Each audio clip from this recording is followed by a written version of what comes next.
look all doom and gloom. Doomzy's finally doing stuff.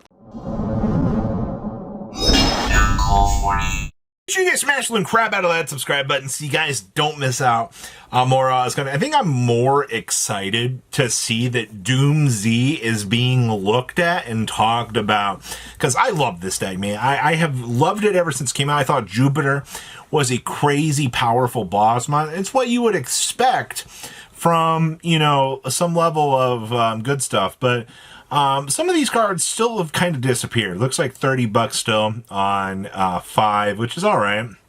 Zero Drastia actually is pretty much cratered off the market. We're $36, which is not terrible.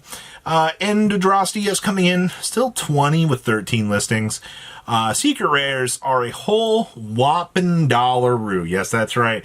You can actually get these pretty cheap, which is kind of nice. And then, of course, Drastius, whole $1. All right. Almathi, 50 cents.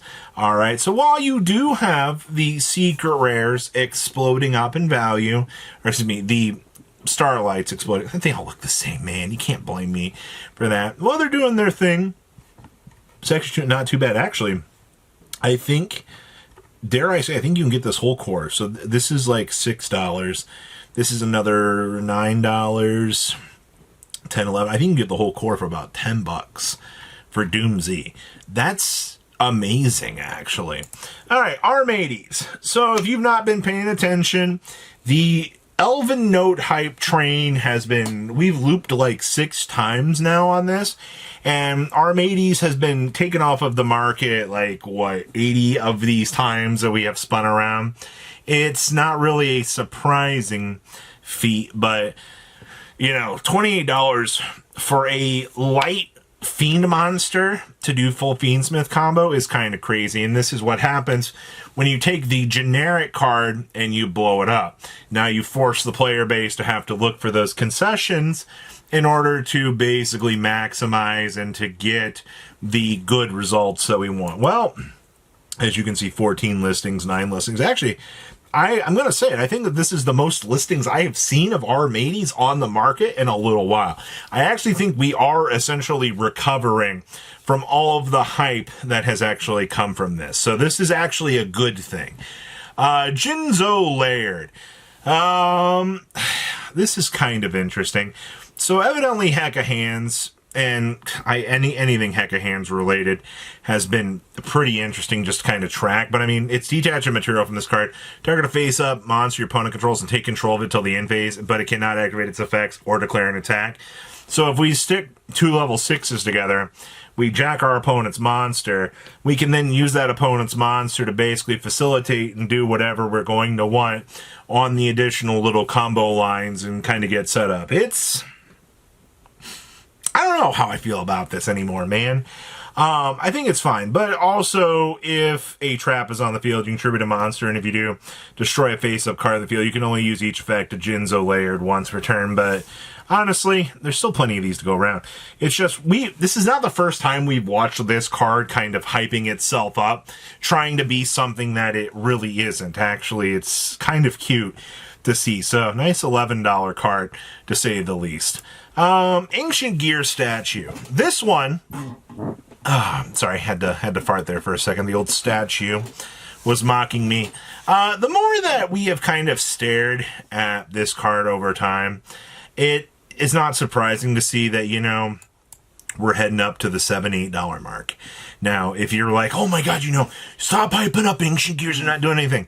Look, alright, I'm not hyping this up. I'm just saying we've been watching this card and went from $4, went up to $5, it went up to $6. The community seems to believe that someday Ancient Gears are going to be a deck. And Statue was a good start to getting the deck to actually get off of the ground and start to see, hey, you know, there is an idea to this. I am just kind of curious to know, you know, where we go from here.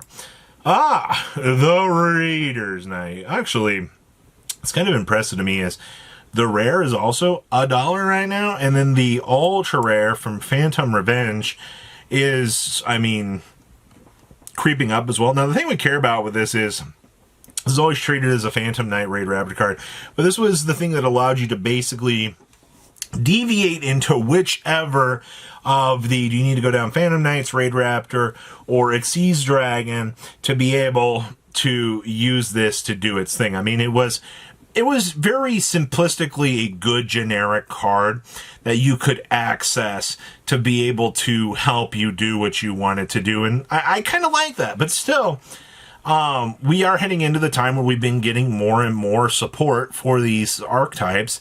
And Raiders Knight, of course, is going to be one of those ones that people are going to believe in. It makes sense. So, as we are heading into, God, dare I say, the clown archetype, we got that entire clown garbage pile dumpster of ideas that you can do. That every part of that archetype is so hilarious to think about. But the fact that we are seeing, players wanting to look at this, and also, I mean, I guess you can technically play it with Heck of Hands, I guess. You can get Nightmare Apprentices, though I will say these have actually gone up. Starlights are now coming in. They're a little bit underneath the $9 mark. They're not exceptionally fantastic, but, I mean, they are disappearing off of the market. 41 listings is a little bit alarming for numbers to kind of keep an eye on. Now, we do have Ben 10. Yes, Ben 10 is, I think, one of the biggest cards to look at within the archetype, because getting to be able to tribute from the hand, go search for a Vanities ruler, and then slap that bad boy on the table, what's your opponent going to do? They're going to look at it a couple times and they're going to go, what is this garbage, man? Why do I have to deal with the clown deck just making and putting up very, very stupid things? Now, your speed duel version is still $8. Meanwhile, you can get the quarter century for $5 whole. I love that, actually. That's great. Lost Arts actually are down to 3s. That's probably some of the best value you're going to get. PCRs, yeah, so you have 3 top ends, and then you immediately plummet into the 30-cent dumpster bin of low rarity that everybody can basically afford, which is actually good. But if you want one of the more niche rarities, you're going to be paying that price point. Spell card, Soul Exchange. Yes, the ability to tribute my opponent's cards with the clown machine. They couldn't just give the clown monster the ability to manipulate and control or use the opponent's stuff for tribute. Nope.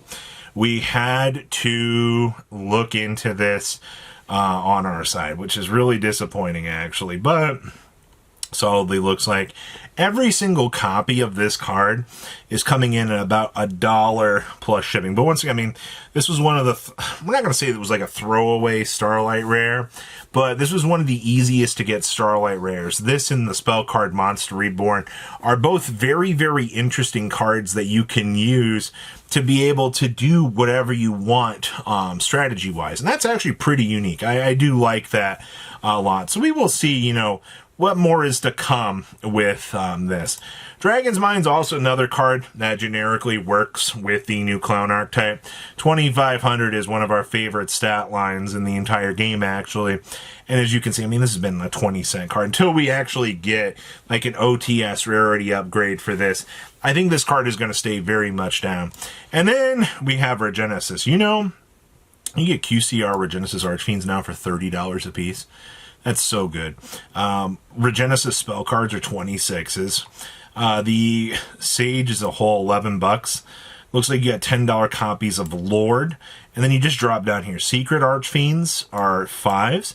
Meanwhile, Ultras are 7s. It's hilarious that the Ultras, being the sneak peek promo card, are actually slightly more expensive than Yield Seek rares. But I mean, that's just how the market tends to work, I suppose, on these sorts of things. Sages drop down. The rest of the Regenesis deck just drops down so very quickly in terms of your pickup. So, as you the market's a little bit shaky at the moment. I mean, we've been watching how many buyouts as each and every day goes by that, a different idea is coming to fruition, or, some other support is pushing another deck, down another direction. It's the same story we've been seeing as old as time. Now we just got to wait and see, when the TCG is going to actually handle this. You guys have a good rest of your day, all right? Patrons, thank you.